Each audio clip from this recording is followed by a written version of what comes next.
Greetings from the Pacific Northwest. You're listening to Symbolic Studies Episode 2. I'm your host, Mario, joined by my lovely wife, Michelle. For more information about the show or my work, please visit symbolicstudies.com. Or if you'd like to become a patron, you can do so at patreon.com/symbolic studies. Michelle, my beautiful, beautiful woman, how are you doing? I'm doing great. Thank you for the compliment, and thanks for having me. Really pumped for this new venture of the podcast via Symbolic Studies and to be here as a co-host. Yeah, definitely.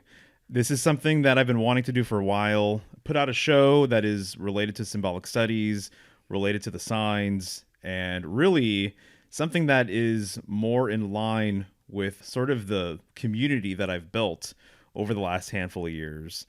And so the intention for the show is to really highlight some of those voices and answer questions and kind of bring people into sort of our sphere and talk about other people's work.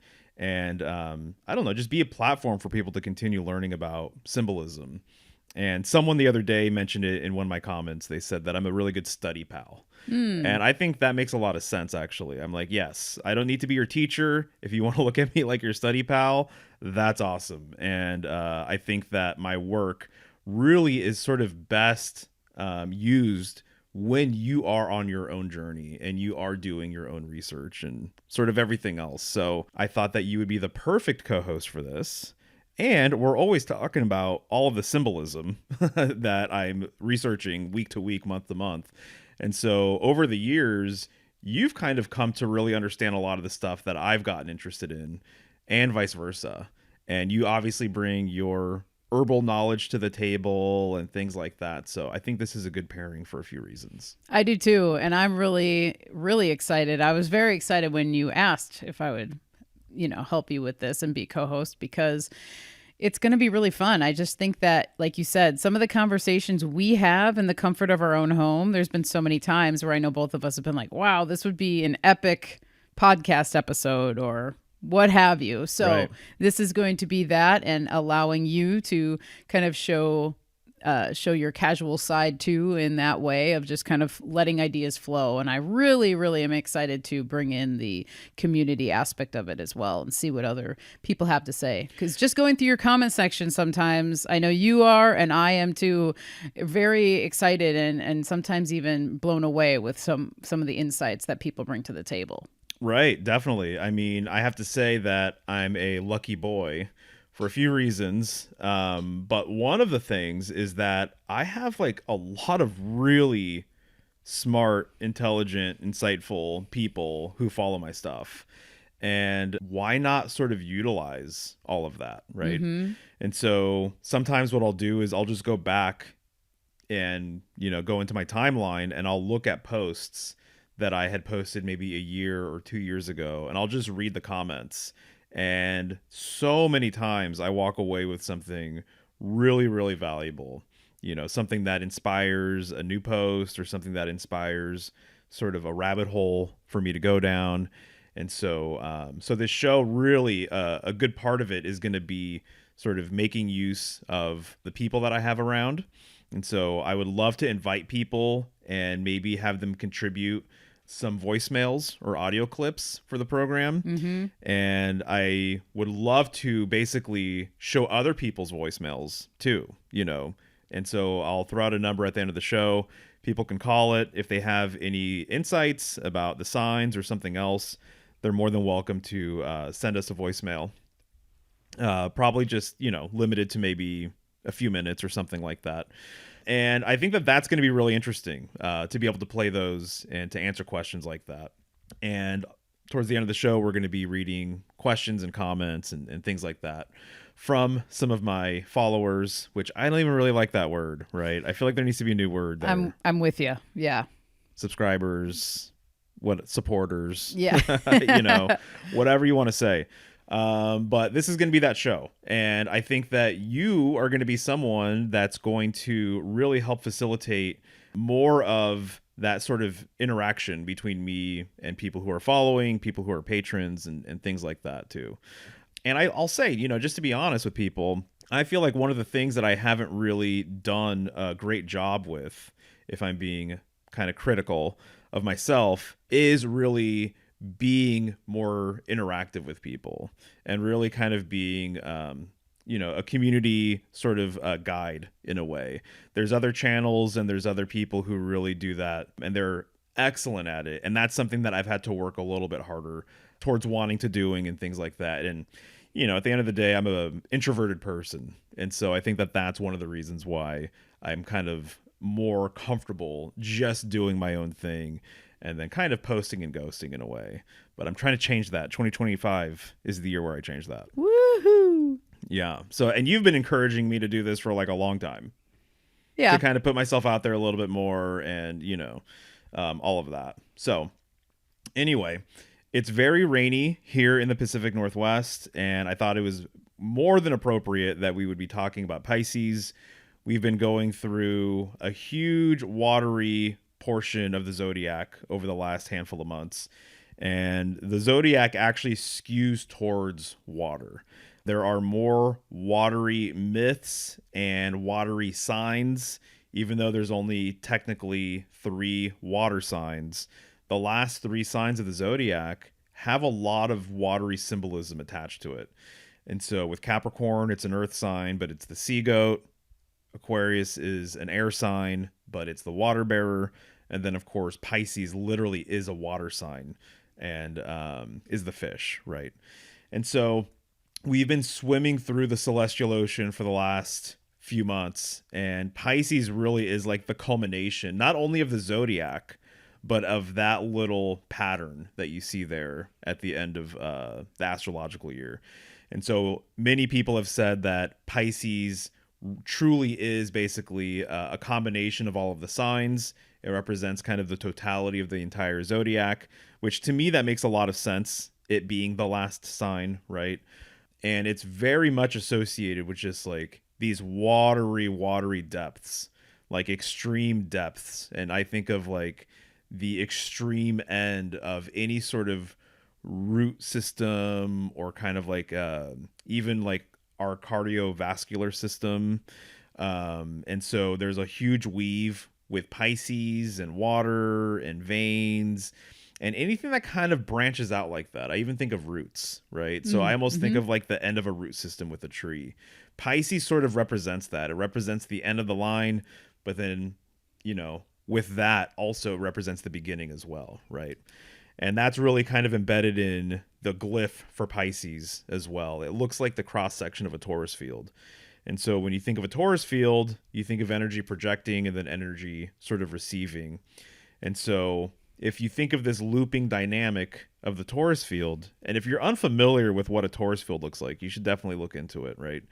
And it's a huge pattern that you'll see out in nature. A tree, as an example, looks toroidal, in nature. An apple looks very toroidal in nature. But if you imagine energy leaving or being expressed and being projected and then returning back to where it came from, the furthest point from which it left is also the closest point to its return.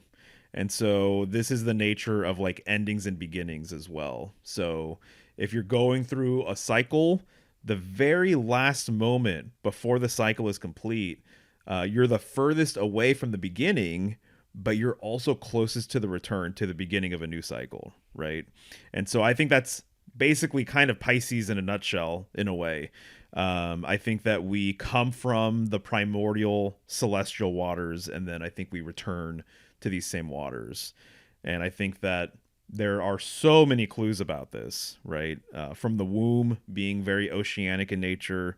I think of the fact that there are correspondences with death that line up with watery symbolism. I'm thinking of Scorpio being a water sign.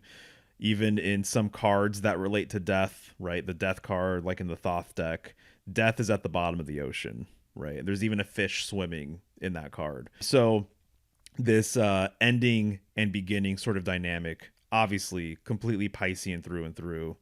And these depths too can be very murky. And so there's a lot of things related to illusion and sort of obfuscation, I would say, and the mysteries and things like that that correspond with Pisces, and that's kind of part of the shadow side of Pisces as well. There's a beautiful aspect to that, obviously, but there's obviously a dynamic there where you can get lost, in these depths. So I think that's interesting as well. But do you have any initial thoughts about Pisces that you've been thinking about lately, or that you wanted to put on the table? Yes, actually, there is. And because you brought up the water element and how much rain we're getting, if you were to listen to the weatherman in the Pacific Northwest right now, they are calling this rain event that we're having an atmospheric river. Now, regardless of how you look at it, we are getting a lot of rain, but that river aspect coming through right now and then being in Pisces, and it just kind of really drives that thought home of the waters that we are getting right now are very important to the seeds that are going to be planted very soon. So that soil is going to be nice and drenched so that those seeds can germinate and come up through into Aries.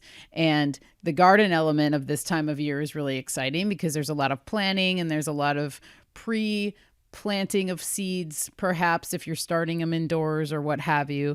But the other element of Pisces that comes through for me with garden stuff is an old traditional Native American way to fertilize soil, which is to take whole fish and to bury them in your garden and cover that up. And then as those fish decompose, those nutrients go into the soil, which are going to feed the plants and really keep your soil very healthy, actually, as well. And to me, it's such a great way to think about fertilizing, like using a whole fish as opposed to having to go buy powdered fertilizer or whatever. I mean, there's a lot of traditional ways to fertilize a garden, but I find that is one of the more beautiful ways to think about just using whole fish. And so that comes through with Pisces for sure. The other thing that you mentioned, you brought up roots and the tree roots, but I was thinking about medicinal roots of plants. And that would be my correspondence if there was like an overarching family of plants or a part of a plant that I would associate with Pisces. It would definitely be the roots of plants, specifically roots that are used medicinally. Every plant and every tree has roots, but there's roots of medicinal plants that have the medicine in the root, that you're going to be harvesting the root for the medicine. And that is what I think of when I think of Pisces. So those are my off the top of my head in the current moment thoughts right there. Nice. That's awesome. Man, that makes me think of so many things because I made a post last year and I'm considering turning it into a video this year called The Cosmic River, and how the Taurus system, the Taurus field, is not unlike a river. And I think that a lot of older myths that reference sort of this cosmic river that has sort of a main vein and then smaller sort of veins and rivers that kind of extend off from it, branch off from it. I think that this relates to the Taurus system, and I think that it relates a lot too to the world tree. And that when we refer to the world tree, you could also refer to it as a river, essentially. And that the symbolism is largely the same. And so I think Pisces relates to this in a big way. And then the fertilization with this fish, I think that's really interesting too, because it kind of reminds me a little bit of just the sort of cusp, the energy between Pisces and Aries. And one of the things that we know is that literally, and when you think about it symbolically, it's very rich in meaning, but the soil wants blood. The soil likes it, and the soil actually benefits from this. And so to me, there's a lot of symbolism there with Aries as well, because Aries is the sacrificial lamb. It's the beginning of spring. There's a lot of blood symbolism actually between Pisces and Aries, now that I think about it. Like I said earlier, the cardiovascular system. There's a great book that I know you've read multiple chapters of at this point, but The Zodiac and the Salts of Salvation. And their whole entire chapter with Pisces is all about blood. And it's the oxygenation of blood, and then it's also blood going to the furthest depths of your vascular system, right? And that, again, your veins look very root-like. And so there's a whole entire weave between Pisces and Aries that kind of makes sense with what you're saying too, I would say. Yeah, that makes sense. And when I think about it, when you talk about the circulatory system and veins looking like rivers, there's the other system that comes to mind is the lymphatic system is very river-like, as is the Yeah. nervous system. So our body, they say we're 70%, I don't know if the ratio is still 70% water, but our structures a lot of the structures Yeah. mimic river or water like structures, which is actually really interesting. It's not really something I've actually spent too much time thinking about until you said that, but it kind of is a little mind blowing when you really think about it. It is. And even, I mean, honestly, just look at your hand too, Mm-hmm. where it's just like, okay, so your hand connects to your arm, which connects to your body. And so it's kind of the same sort of idea, right? Where it's just branching off from the main vein. Definitely. So yeah, there's a lot to be said about everything there. Very good stuff too. Also with root medicine, right? I mean, that makes tons and tons of sense. So what would you say is sort of is there like a classic sort of thing, a go-to sort of thing that root medicine just has in common in general across the board? Or are there any common themes between different types of root medicine, or not so much? It depends on the plant. Yeah, that's a great question. I mean, from personal experience, and I haven't really heard, well, I have heard other people say this, but the first thing that comes to mind with root medicine is it gets to the root of an issue more quickly, or it's going to actually be a driver towards the solution of that you're seeking when it comes to the healing.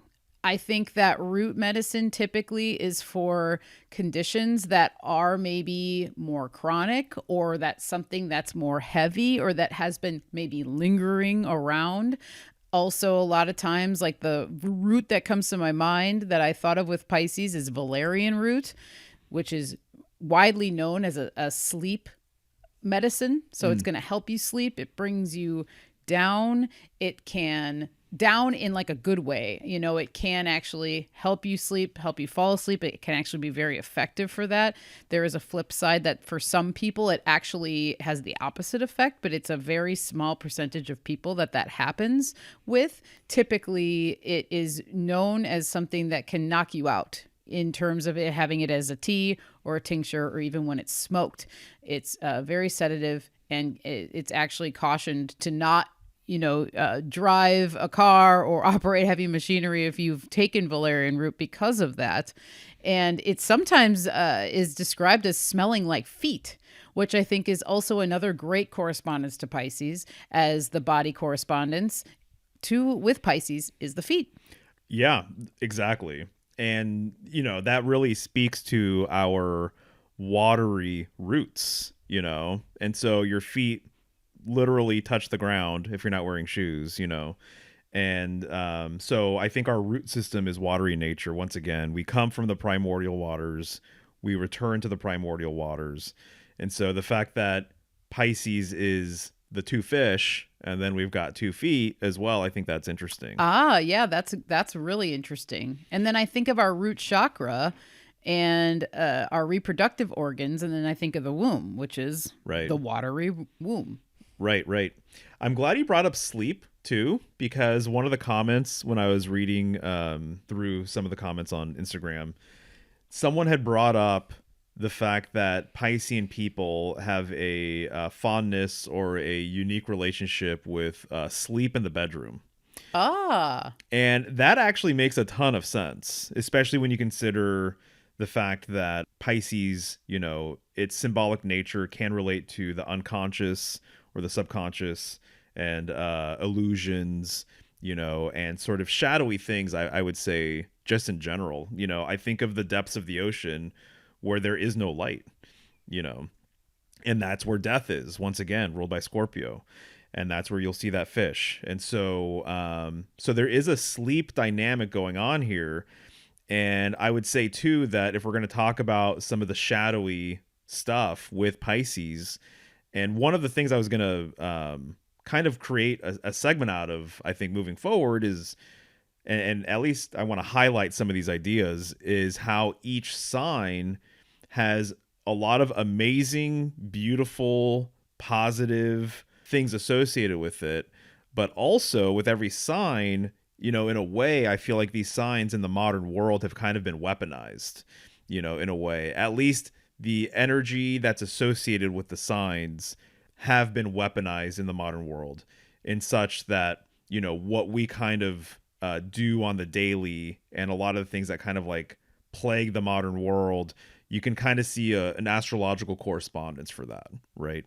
And so, as an example, I think that the way Pisces maybe plays a part in all of this, or how you can kind of see the way the world is and how it could, correlate with the sign, is that I think a lot of people are so in the depths with whatever it is they're interested in, because you can kind of do this now. If you only are interested in baking pies, as an example, you can get lost in the sauce with just baking pies. And so you can watch pie baking videos until the cows come home, all the live long day, right? Like literally, you can watch pie videos for the rest of your life, right?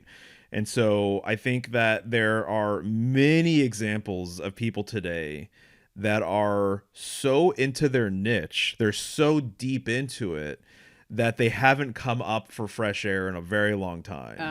And that they're kind of lost in the sauce in a way. So if you love a video game, as an example, you can play that game all day long. You can just read forum post after forum post. You can watch videos. You can watch people stream it. You could do whatever you want. So you can be swimming in the depths of whatever it is your hobby is, or whatever it is that brings you that kind of joy, if you want to put it that way, or distraction, that you basically are like nowhere to be found. You're kind of lost at sea, pretty much. That you don't really have a point of orientation. You maybe aren't living like a grounded, sort of stable life. We're dealing with a water sign, right? And so I see it that you can kind of even get lost in your own illusions and your own dreams as well, and that you're not basically living like a really practical, sort of balanced life. And I think that in a lot of ways, this is very much encouraged today. That I think a lot of people are unbalanced in today's world. And I think that an acknowledgement of astrology, and kind of like an acknowledgement specifically, in my opinion, of like the lessons of the signs and how we relate to all of the signs and how all of the signs relate to us, I think can help bring or restore some of that balance. But that's kind of one of the things I see, because I think a long time ago, people weren't able to really indulge in all of these different things as much as they're able to now. So that's kind of one of the things that came to mind in terms of maybe the quote unquote weaponized side of Pisces, and kind of how I see it sort of play out, in the world. And then I think too, with technology, you spend so much time by yourself now, and so people spend a lot of times on their phone, on their laptops, at their desk. And so people's interaction with other people, it's becoming more and more minimal. So you can be completely absorbed with your headphones and your phone in your own little world, basically. That's completely cut off from all the other worlds sort of around you. If you're a teenager or you're a young person, you can be in your own little world and you're way, way deep into something, and your parents have no idea that that's like what you're absorbing, or that's what you're into, and I think too, there's a lot of extreme sort of lifestyles right now. And I can kind of see the Piscean sort of correspondence with that, where it's like you've swam down a channel, right? You veered off the main vein. So now you're on this sort of side quest, or on this branch that's away from the main vein. Now you've spent time there for a while. You're going to keep on going even further. Now you're going to find an even more niche branch, or a more extreme sort of side of that. And you could just keep on going and going and going and going. And unless something sort of intervenes or whatever, you can just happily or naively, right, just be swimming towards these depths and exploring things that you never ever thought you would sort of explore. And so I tend to think of technology with this and the different things that it sort of introduces to you if you're online and if you're sort of just journeying on your own, and there's no sort of checks or balances, or there's nothing that's really going to balance you out, then you can find yourself swimming in like really, really dark territories. And I know for a fact that there's a lot of people obviously doing that today. So that's one of the things I thought of. Does anything there sort of resonate, or is there anything that you want to bring up kind of related to this theme? Yes. And, this is one of the themes, one of the first things I think about when I think of Pisces, is this element of the ability of getting lost in the sauce, escapism, overindulgence, and addiction. And, that one of the biggest, I think, things plaguing society today is internet addiction and screen addiction. And that's a whole other topic in and of itself. But with the Piscean aspect of this, it really becomes amplified because there is that element of Pisces that can be more prone to alcoholism and drug abuse and anything that really can become addictive. And so a lot of times, and this isn't the case for every person who's a Pisces as a sun sign or has these aspects in their chart or in their life, because we all can succumb to being addicted to something, and it can be anything. It doesn't have to be, a drug or something like that. You can become addicted to many things. So it's not just that Piscean people, are addicts or something. No, not in the slightest, but they have more of the tendencies to go there. And I think it's because of these attributes, like the dreaminess and the subconscious and wanting to escape some of these places by finding something that can take you away and take you into the depths. And that is what comes through with that. And I think too, there's more of an emotional component because of the water element. Mm-hmm. So when there's more emotions, sometimes if you're not emotionally mature enough at a moment to deal with something, you are going to try to escape it. You're going to want some kind of crutch or feel like you need a crutch in order to deal with that, or to literally shut the emotion off entirely and perhaps compartmentalize it and then turn to an addiction so that you can kind of right. just totally try and knock it out of your mind. Hey guys, I hope you're enjoying our discussion on Pisces so far. If you aren't already aware, I have a series called Symbolic Secrets that's only available through my site or via Patreon. At the moment, I'm going through the major arcana, and I've released 11 episodes so far. That's 11 hours worth of exclusive content. If you like Symbolic Studies, you're going to like Symbolic Secrets. Links for everything can be found at symbolicstudies.com. All right, back to the show. One of my good friends years ago, you know who it is. He's kind of like my classic Piscean example, right? And that's one of the ways that I think most people kind of like to use astrology is they have the quintessential Pisces person in their life or whatever it is, right? And I thought it was so interesting when I was learning that they are prone to alcoholism, and so was that friend. And at least in his case, he, I think, romanticizes a lot of this stuff. And so this is kind of the dreamy sort of thing. So he kind of romanticized drinking, I think, and sort of partying and whatever. And I think it's interesting that if someone drinks a lot, that they could be said that they drink like a fish. Ah, yes. As well, right? Mm-hmm. And so it's related to all of this. And then we've talked many times about the emotional dynamic with alcoholism, specifically. But I'm of the opinion that when somebody has to indulge or imbibe in whatever their addiction is, that means that their sort of reflection, as they get closer to it and as they get closer to having to look in the mirror and face themselves sort of symbolically, that if they're unwilling to do that, and it's too uncomfortable, that's when they decide to imbibe. And that's when they decide to partake in whatever their addiction is. I almost look at literally somebody walking closer towards their spiritual double.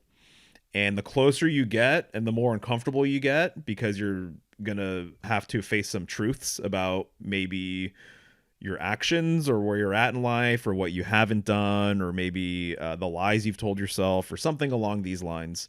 You know, that some people, if they're willing and ready to meet their invisible double, they can. And that's sort of symbolically you kind of getting to your center, meeting your center, something along those lines, right? But if you're unwilling and you don't want to go there, the closer you get and the more you feel anxious, that's when you're going to, you know, basically partake in whatever it is that's going to help you completely avoid doing that.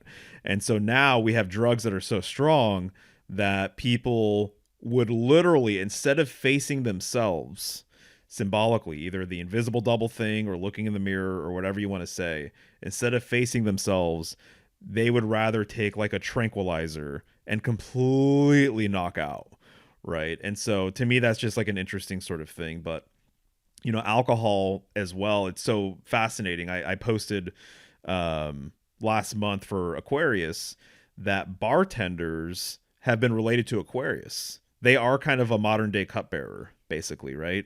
And so this gets into a whole weave with the Holy Grail and like what that symbolically represents, and like this chalice that holds the nectar of the gods or whatever, and how that relates to wine symbolism and all sorts of other things.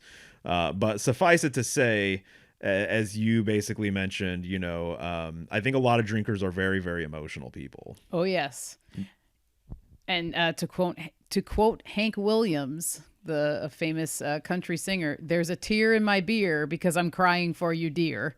You are on my lonely mind."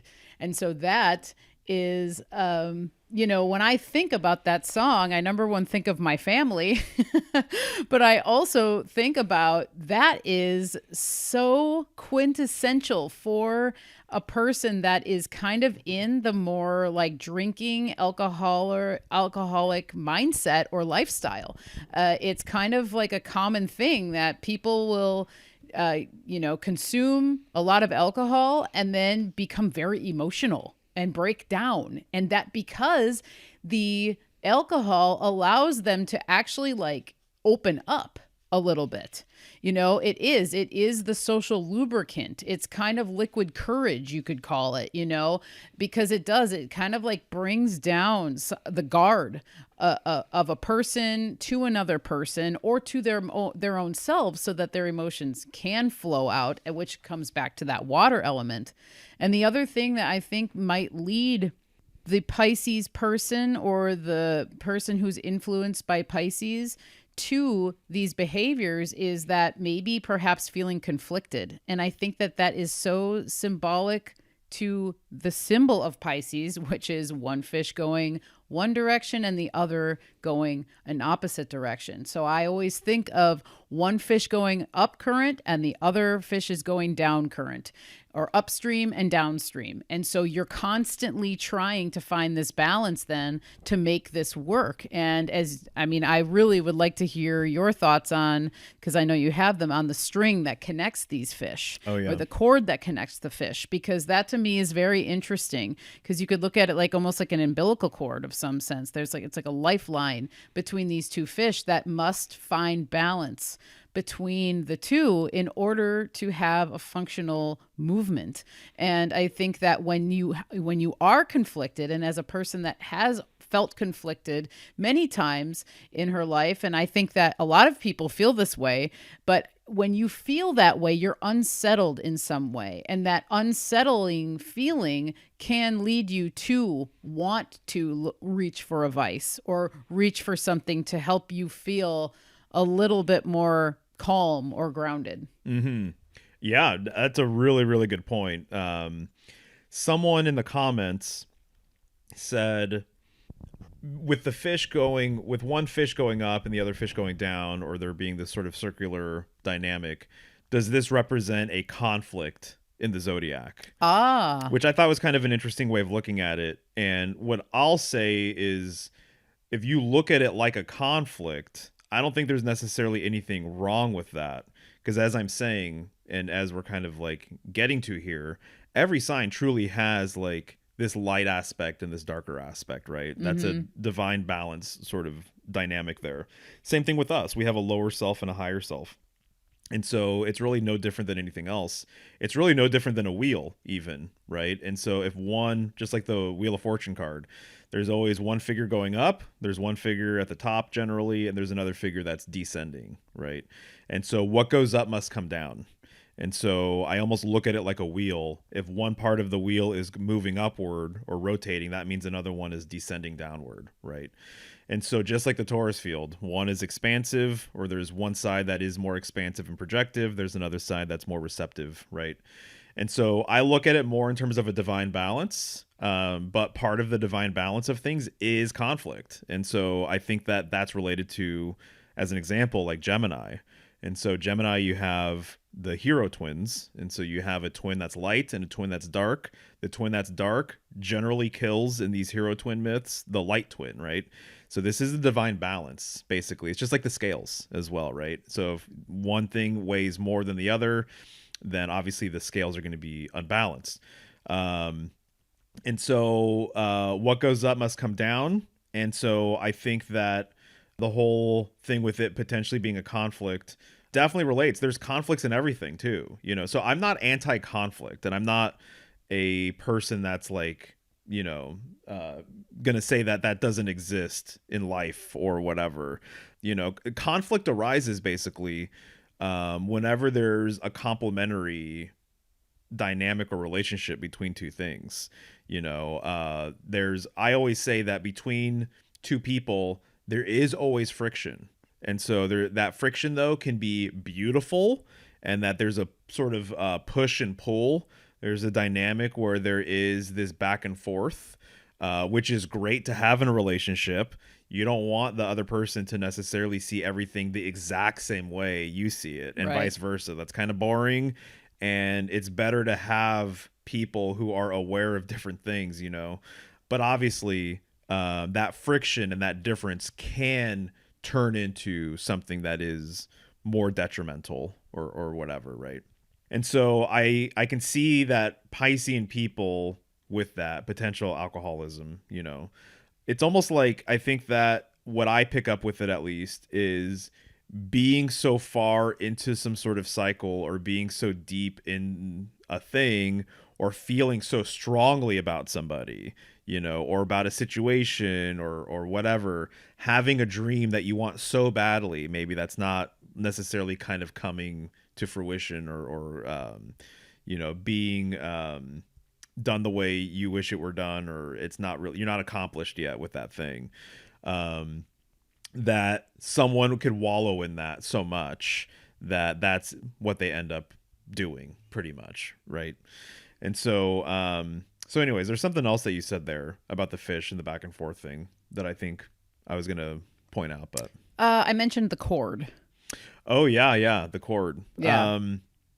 I mean, the way I look at it, if you look at Pisces in the sky, Pisces is like a large V, right? And that V, one extension represents one fish, the other extension represents the other fish, but they're connected together, right? That they came from the same stream. And so in my opinion, what this represents, it kind of relates to Gemini symbolism as well, I would say. But what this represents is that it's basically where duality comes from. That duality comes from unity, pretty much. So it comes from, what I say is that polarity precedes duality.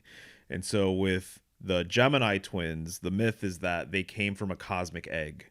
So they came from a unified center, a unified place, but they represent different energies. So it's almost like a pole. You know, you have a pole, that pole is unified, but you have one end of the pole that maybe is positive and light, and then you have the other end of the pole that might be negative and dark. And so you have these two energies on opposing ends of that pole that are unified and complementary in a way, but represent duality, represent the opposing forces or complementary forces. And so I think that that's what is going on with the fish, who have a cord that exists between them, is that you have one fish that maybe is the projective masculine fish. One thing I've heard put forward is that apparently, if I'm not mistaken, Carl Jung was talking about one fish representing Christ and then the other fish representing the Antichrist. So this sort of upward positive momentum or energy, and then also this descending sort of darker energy, which this actually makes a lot of sense and is kind of interesting as well, because Pisces symbolism corresponds with Christ in a big, big way. And I just made a post today about the axis between Pisces and Virgo, and how the glyph of Virgo is an M with a fish embedded into it. And I see this very much as being Christ. You know, it's like the mother with her child, pretty much. And so Christ turned his disciples into fishers of men, right? And so there's a whole big weave with the age of Pisces and Christ as well. Although I will say, just to be clear, Christ corresponds with so many different signs, in my opinion. So I could easily go on a huge weave with Pisces and Christ, Aries and Christ, you know, Leo and Christ. Like it kind of just goes on and on. So I see Christ as being very mercurial personally.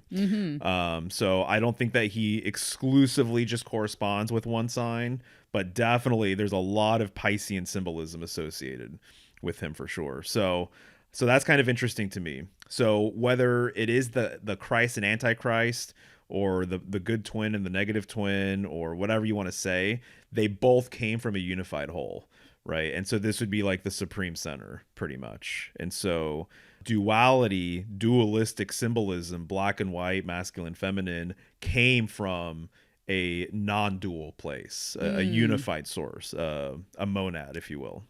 Right. So that's how I see the line connecting the two fish. So that's what the cord represents.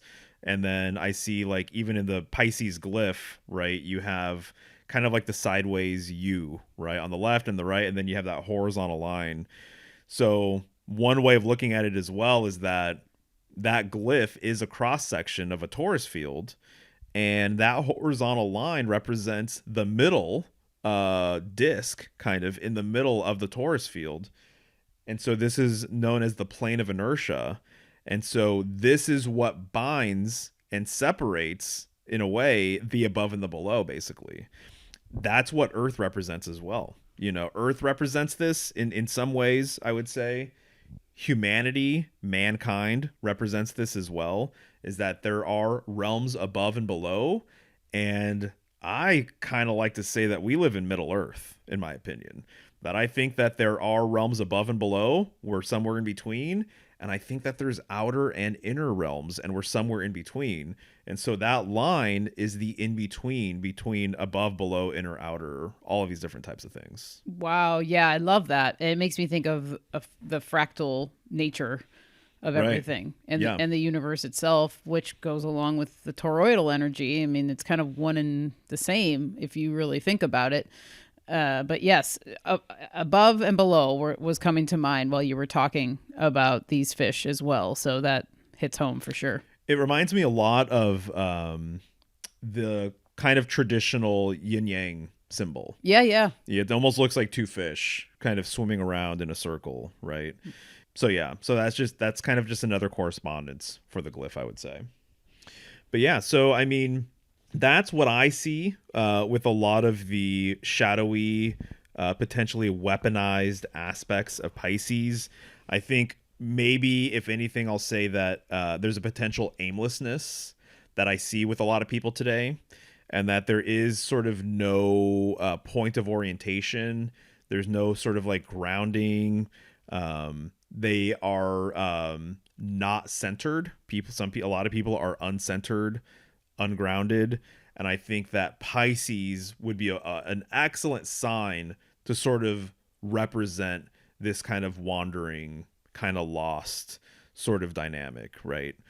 And so I'm not saying, by the way, that these signs have been deliberately weaponized. I'm saying that the sort of archetypal nature of each sign has this shadow side that can be expressed within on a personal level, but then you also will see it out and about, in humanity, in nature, etc. Whatever it is you might be looking at.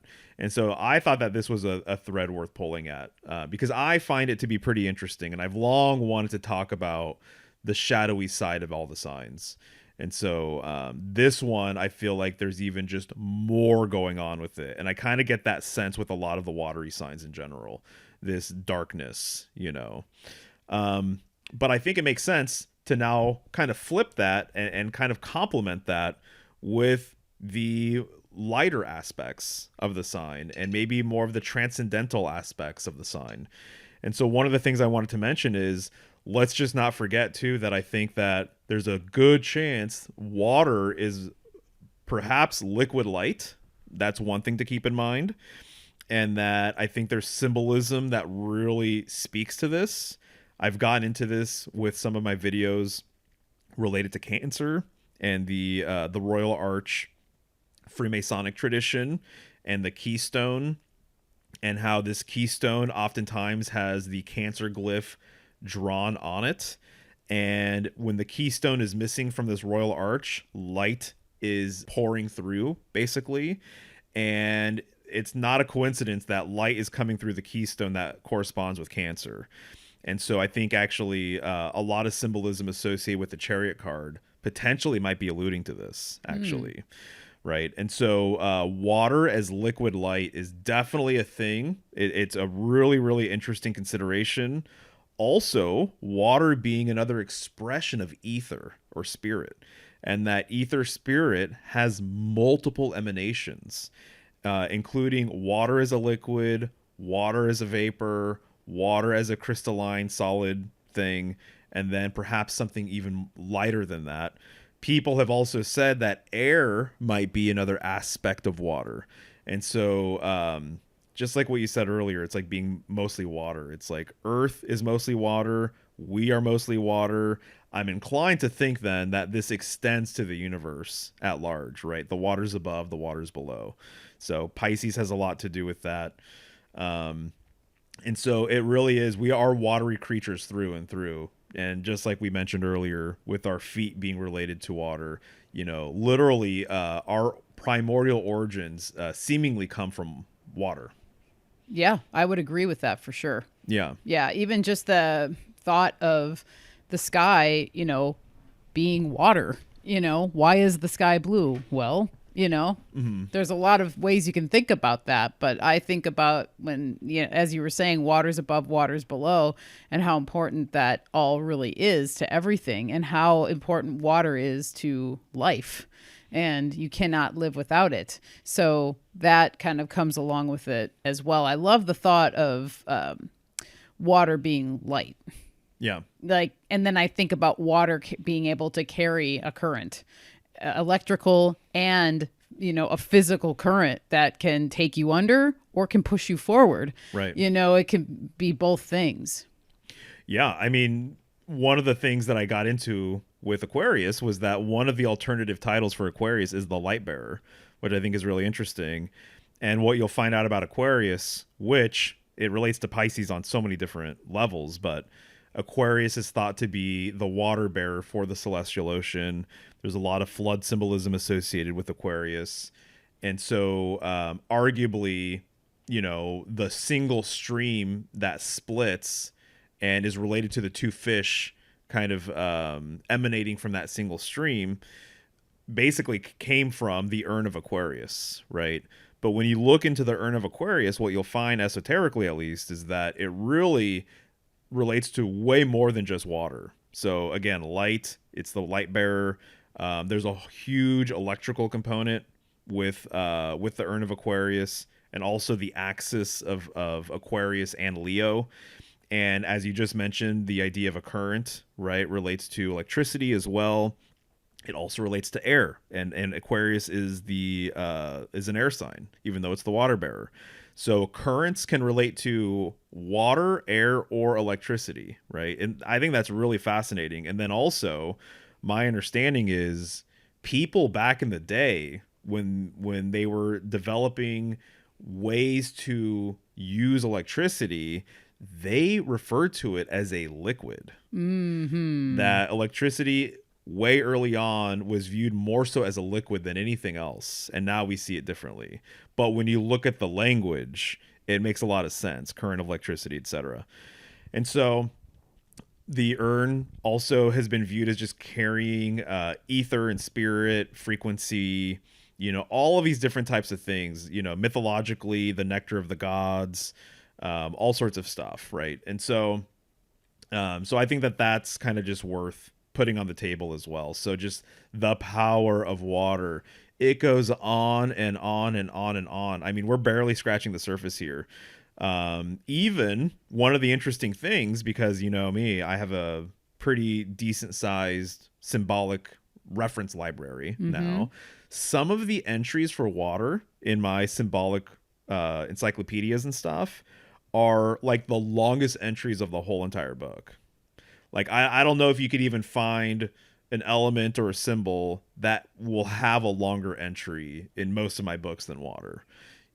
That's how important and significant it is. So it makes a lot of sense that it would be the final sign, the final watery sort of sign at the end of the astrological year. And the way I kind of see that, by the way, is we've been swimming through these watery depths for a few months now. And it's so interesting to me that the first sign of the astrological year is Aries, and that corresponds with the Emperor card. And the Hebrew letter that corresponds with that card translates to fish hook. Ah. So to me, I'm like, wait a second. I'm like, so the last sign is the fish. The first sign, the Hebrew letter that corresponds with its card, means fish hook. And so the way I tend to interpret it is that it's almost like this fish hook almost yanks us out of sort of the etheric waters, into the realm of light. Yeah. And so Pisces represents the last sign of winter, and then now we are in spring. Spring often represents sort of like, it's not the literal return of the sun, but there's a lot of symbolic value associated with the return of the sun and with spring. So it's almost like these fish have been pulled out of these deep waters, and now they're in the world of light with Aries. And Aries is a fire sign, it's cardinal, and all this other stuff. So you're ending the night side of the zodiac when you transition at the spring equinox. Yes, and this is very much related to birth. We are pulled. Yes. We're pushed or pulled or sometimes cut out of the womb into this realm of light. And so, that also is a great correspondence to that fish hook. So I'm so glad you brought that up. You are an awesome co-host. You know that? Thank you, baby. Yeah. You're an awesome host. This is really fun. Incredible. So I'm glad you brought that up, because one of the things that I think is really interesting as I was going through my videos and notes and whatever is that the main correspondence for Pisces is the moon card. Okay. Now this makes a lot of sense, right?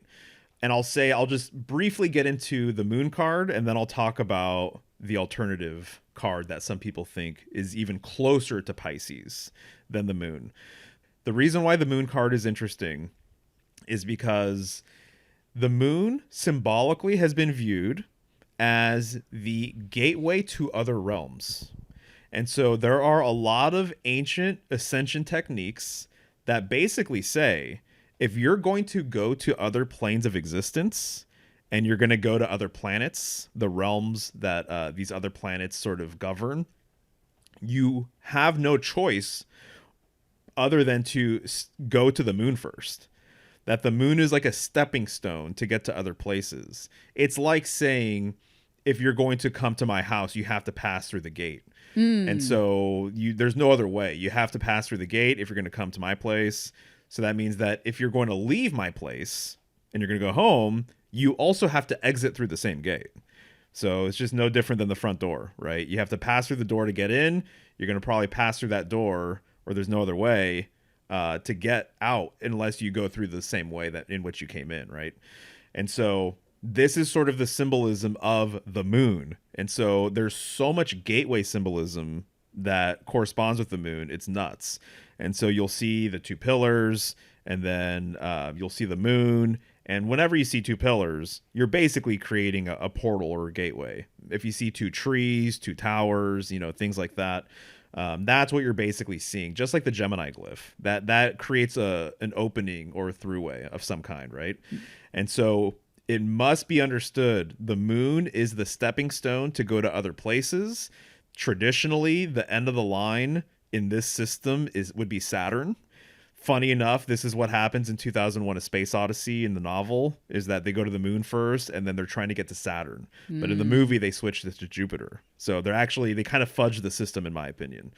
And this thing goes back. There's old graphs and texts that have written about this for a long time. And so the moon is the stepping stone. You have to pass through the gateway of the moon before you go to other places. So if you go through this long journey and you go to these other places on an astral level, you have to return back through the moon in order to get back to Earth, in order to get back into your body, basically, right? And so that to me is interesting because it lines up very strongly with Pisces being a threshold sort of symbol, a threshold sort of sign, in that it's also a gateway to the beginning of the year. So there's a lot of things with Pisces that represent this sort of opening, kind of doorway symbolism as well, I would say. So it's the end of the line, but it's also the symbolic beginning as well, right? And so I think that is worth kind of chewing on a little bit and kind of understanding, because I think there's a lot of value there. And I think that is one of the big sort of secrets on how Pisces actually relates to the moon. Because sometimes, too, it even seems like that's not an appropriate correspondence, in my opinion. So what some people have said is that the true correspondence is actually the Hanged Man. Ah. And it's kind of interesting when you really start thinking about it. But I have to say, and you brought this to my attention with something you said earlier, one of the metaphors that I've used to describe the Hanged Man is that it's like a fish out of water. Ah, right. That's what it kind of represents, in my opinion. And guess what? We are fish out of water. We are. And so I think just as humans, kind of living the life we live, it's almost like there's something, it's like it's not the easiest thing in the world. There's lots of trials and tribulations. There's lots of illusions. There's lots of things that are illusory. And so I think that getting a hang of this body, getting a hang of like how to communicate with like your center and like your true authenticity and things like that, it doesn't come easy, which is why so many people struggle, in my opinion. So it's like, how do I basically balance being a spiritual person in a physical body? Right. This is that's the human condition, in my opinion. Yeah, it's like one of our bigger dilemmas. It's exactly being here, right? Yeah, exactly. So on one level, it's not a dilemma at all. Right. But on a human level, it feels like that a lot. And usually, I mean, this reminds me of, because we were talking about the shadowy stuff, it reminds me of the shadow, our own shadows. It's like, okay, is it really a detriment, or is it actually the thing that's going to propel you forward once you figure out what your shadows are or your challenges in your life that you have to really work at? Right. It's kind of that same thing. It actually is kind of one of the more beautiful things, as painful as it can be to have to face this stuff. That other side is where the meat and potatoes really lies. Thank you. Yeah, I completely agree. And it's one of these things where I might say shadow or dark side. It's all a gift. It really is. And that's the thing, I mean, the more and more I travel through this lifetime, it definitely always reminds me that it is a gift. It's our best gift. It's a gift. It's a blessing. It's here for us. It's here for us to learn these lessons and everything else, So the Hanged Man is like a fish out of water. And I think it's so interesting too that his feet are up towards the upper portion of the canvas because he's hanging from his feet. And so one basic like art school 101 sort of things is that at least the way I see it personally, is what is towards the top of the canvas basically is in a higher sort of place. And that, Importance. yeah, it's more significant. And so one example that I use is like the Venus glyph. And so the Venus glyph, just because it's so basic and you can pretty much like split it in half, you have the circle up top and then you have the cross down below. Mm-hmm. You're basically saying, in my opinion, that the circle is more prominent and it's more important, at least in this symbol, than the cross. And so the way I tend to look at that is that you're putting the feminine over the masculine, and it's Venus. So it would make sense that that's what it would be. If you invert the glyph or you flip it and it's the cross above the circle, this sometimes is used actually as the glyph for Mars. And so you're basically saying I'm putting the masculine over the feminine. Right. And so what is up top is basically in a higher priority position.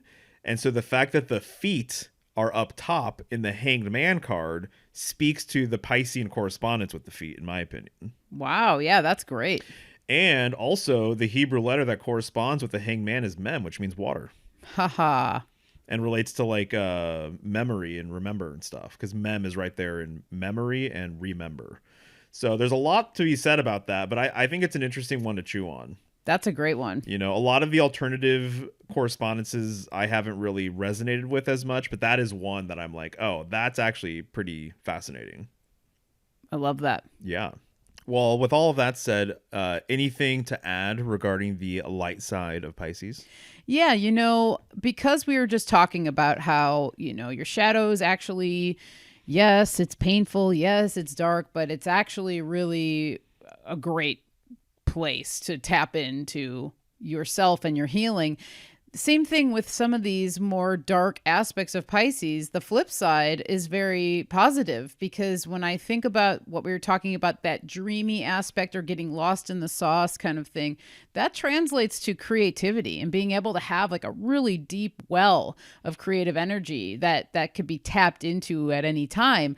And so being able to transmute that, maybe like getting lost or getting lost in translation, pulling that in, and that grounded aspect of that would be creativity and or intuition. A lot of times Pisces is heavily associated with intuition, and Piscean people being very intuitive, and to be able to tap into that and have the courage to listen to that intuition, which is important for all of us. But obviously some people have a deeper well of that than others. And I think Pisces really represents that as well. And some of that, what we were talking about with the being overly emotional or being taken away by the current of maybe something like alcoholism or whatever, when that's rooted and that's coming from a healthy place, that can really come through as a lot of compassion and a lot of open-heartedness and a lot of being able to nurture something or being able to welcome someone in without judgment, and so that's something to definitely keep in mind, that, all these darker aspects, yes, it's this and there's murkiness in that. But when you flip these things and when you can take those darker aspects and finally get them to a place of balance, that is where the transmutation comes, and you see all these other wonderful light aspects that can be tapped into. That makes perfect sense. And I see Pisces as just being a very receptive sign. Yeah. So there's a feminine quality to it, which really contrasts the beginning of spring with Aries. Oh, yeah. So it's the receptivity that's like what a hug is. Yeah. You're opening up your arms to receive somebody, right? That's what the chalice represents, is there's a receptive nature. And so, yeah, definitely you have to have that. And I would say too, in today's world, I think a lot of people are really stuck in their minds, and that they are trying to overly view everything through their mental lens. And the mind is very projective in a lot of ways. And that's why it corresponds with the swords. The sword is a very projective tool or weapon. And so so I see the mind as being related to the sword. And when you're anxious, I think a lot of times you're just projecting things, and you're projecting ahead the worst possible outcome of whatever, even though nothing has happened yet. And so I think that people need to be more heart-centered and I was just telling you this the other day, but my understanding now is that people used to think with the heart. Yes. And that it wasn't until more modern times that people start shifting the symbolic aspect of thinking to the brain and to the head. People used to think with the heart. But I think regardless of how you want to look at it, being more heart-centered is where people should strive for. And so to me, there's so much Piscean stuff related to that. But the receptivity thing is what comes to mind, right? Having compassion for somebody, even having compassion for yourself, and being okay kind of like with self-love as an example, right? Right. And so I think that all that stuff is really well put, for sure. Yeah, I mean, I just really love looking at both sides of these signs and of everything, really, as the older I get and the more that I learn and we learn together. There's been so many things that you've brought to my attention that, I never have thought of when it comes to the duality of how these things work, and so I'm just very appreciative of that. And I know other people listening probably will be too. Yeah, well, you got it. The other thing that I think of with this too, of just really looking at it from a holistic lens, right? Yes. Which is what we're trying to do by showing the shadow side and the light side, right? And again, all the signs have this. All symbols have this. So it doesn't matter what you're talking about. So you have the tree of death. You also have the tree of life. You have all these different things. And so one of the symbols that really corresponds with this is the Vesica Pisces. Yes. And so if you have two circles and there's a bit of overlap, that space that overlaps between looks like an almond or a yoni. And so it's called the Vesica Pisces. One funny thing I think about this is that modern people and more modern books will say that Vesica Pisces, the original translation, was the bladder of a fish. Ah. And to me, that never sat well with me. I have a number of books that use that translation, and it's actually a mistranslation in that it's actually vessel of the fish. Ah. And that the bladder is also a symbolic vessel as well. But Right. the original translation, the original intention was that it's a vessel and that it's the vessel of the fish. So to me, that makes way more sense. And so when you're looking at the Vesica Pisces, Pisces is right there. I'm actually not saying it correctly. I'm pretty sure it's Vesica Pisces, something like that. Okay. And so, but Vesica Pisces is how most people refer to it. It's obviously the fish, Pisces. There you go. But when you're looking at a yoni, you're looking at an almond shape. You're looking at the eye. The eye is a classic correspondence with the yoni, in my opinion. When you're looking at any opening, one thing to keep in mind is that it doesn't just receive, but it also projects. And I would say the same thing is true with our eyes.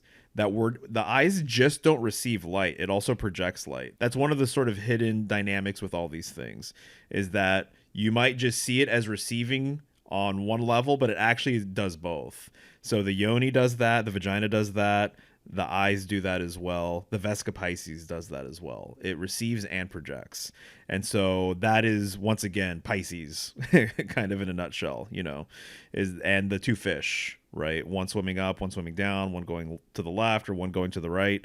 One is coming, one is going, whatever you want to say, right? So for what it's worth, just thought that was, worth mentioning. Yeah, definitely worth it. Nice. Well, what do you say? Do you have any final thoughts here about Pisces you want to get off your chest, or do you want to move on to questions and comments? I mean, I kind of feel like I got a lot of my thoughts out with it. I say let's keep it rolling, unless you have other stuff you want to end on. I think I'm pretty good, actually. So let's talk about some of the comments I got on a recent post. So what I've been trying to do now is begin every sign with a picture of my binder for that sign. Yes. And basically just say, hey, teach me something, or if you have any questions, or if there's something you want me to lean into throughout the season, let me know. And it's pretty cool just to hear what people have to say about, the sign that's coming up. And so these are mostly coming from Twitter and Instagram. But I just want to say that in the future, for future episodes, I would love for these questions to come through as a voicemail. Yes. So at the end of the episode, I'll put together a little audio clip on how to do that. But some of the stuff that I'm just cruising through some of these comments, some of the things we've actually already mentioned.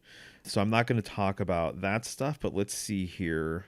So one comment that I got from Twitter from F. Coria Alfaro, they said that I believe there's nothing really specific about Pisces. It is ethereal. It is white noise. You can know it is there, but one can't put your finger on it. So that's how they interpreted it.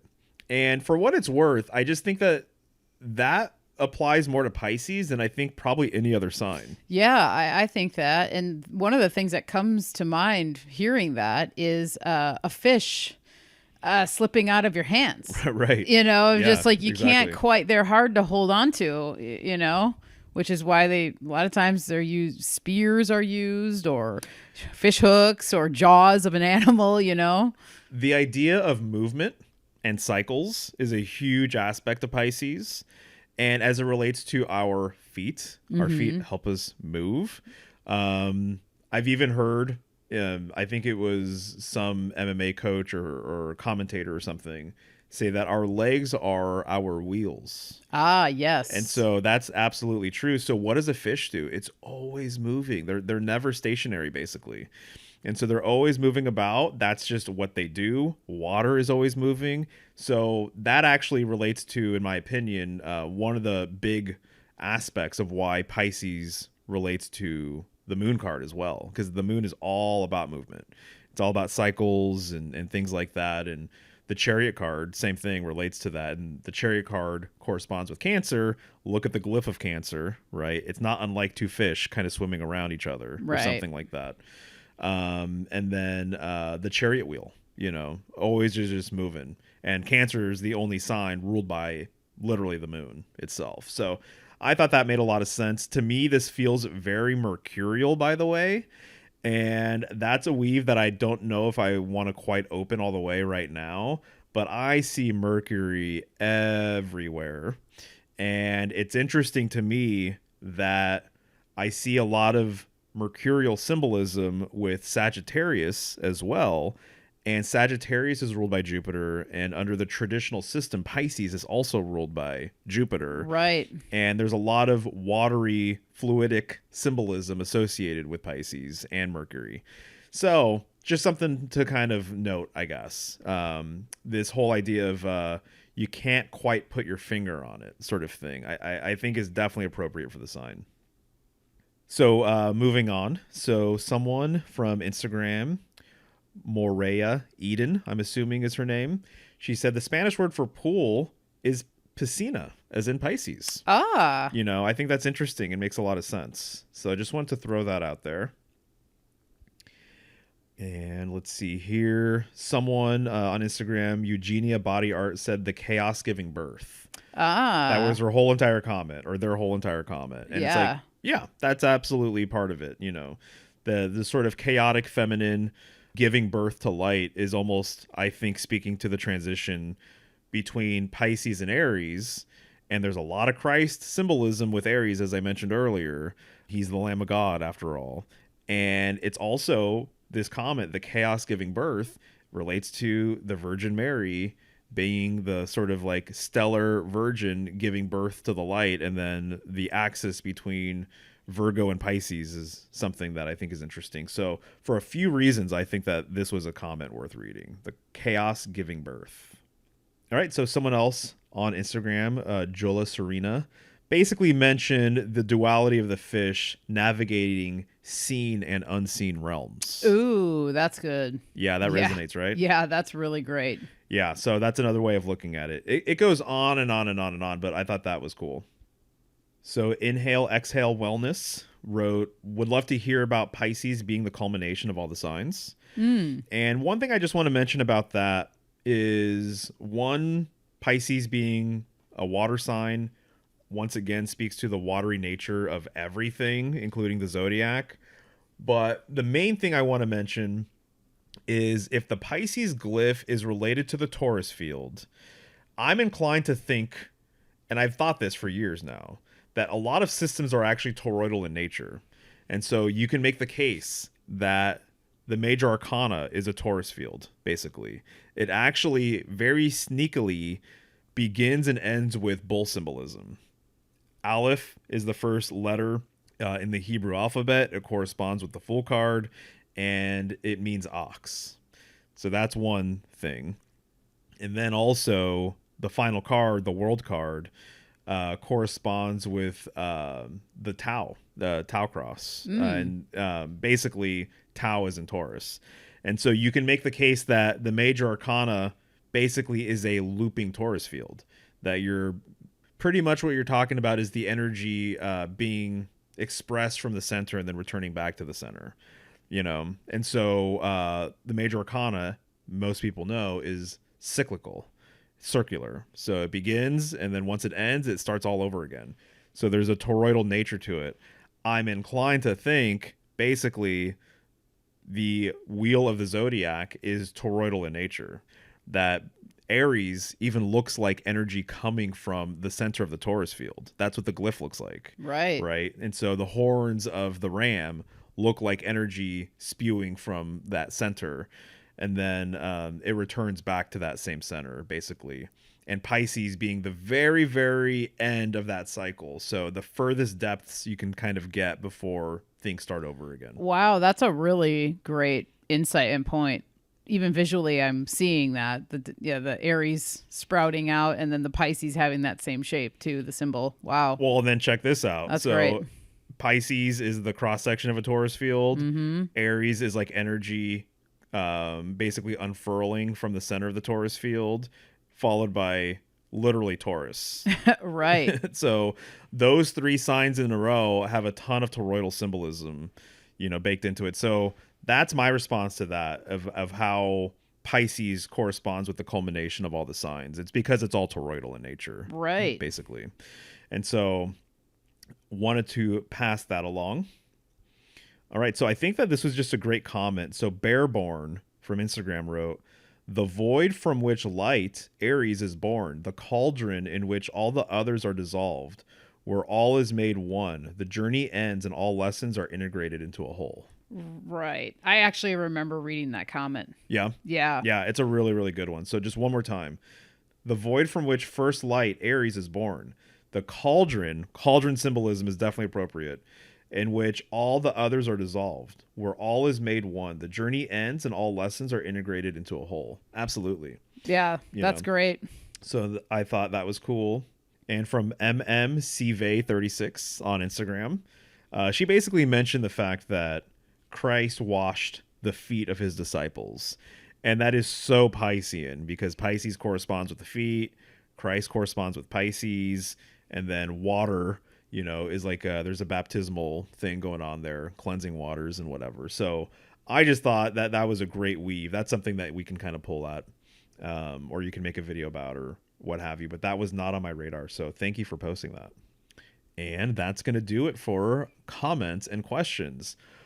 Next time, we'll have more audio with that. But I thought that was kind of fun just to talk about some of what people are saying out there. Yeah, so keep it coming, y'all. That's really cool when you have stuff you want to share. Put it in the comment sections. Yes, indeed. Alrighty, so I think that is going to do it for our Pisces episode. Thank you guys for hanging out and listening. We'll be back with another episode in a month for Aries.